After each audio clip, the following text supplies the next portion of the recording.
సంగారెడ్డిలో పరిశ్రమకు బస్సు ప్రమాదం జరిగింది. పారిశ్రామిక వాడ పాష మైలారంలో ఉన్న కిర్బీ పరిశ్రమకు కార్మికులను తీసుకెళ్తున్న బస్సు ప్రమాదానికి గురైంది. రోడ్డుపై ఆగి ఉన్న లారీని వెనుక నుంచి బస్సు ఢీకొట్టింది. ప్రమాదంలో బస్సు ముందు భాగం పూర్తిగా డ్యామేజ్ అయింది. ప్రమాద సమయంలో బస్సులో 40 మంది ప్రయాణికులు ఉండగా 33 మందికి స్వల్ప గాయాలయ్యాయి. వారిని స్థానికంగా ఉన్న ప్రైవేట్ ఆసుపత్రికి తరలించి చికిత్స అందిస్తున్నారు.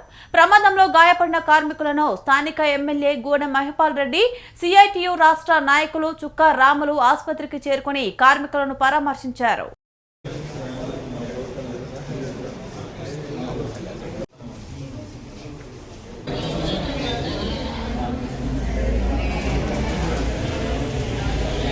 నమస్తే అండి, నేను doctor Rajendra, Amedha hospitals operations manager and incharge అండి.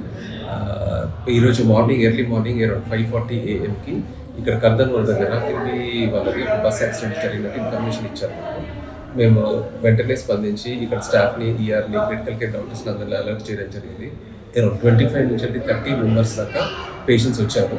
దాంట్లో 90% soft tissue injuries, minor injuries తోటే ఉన్నారు.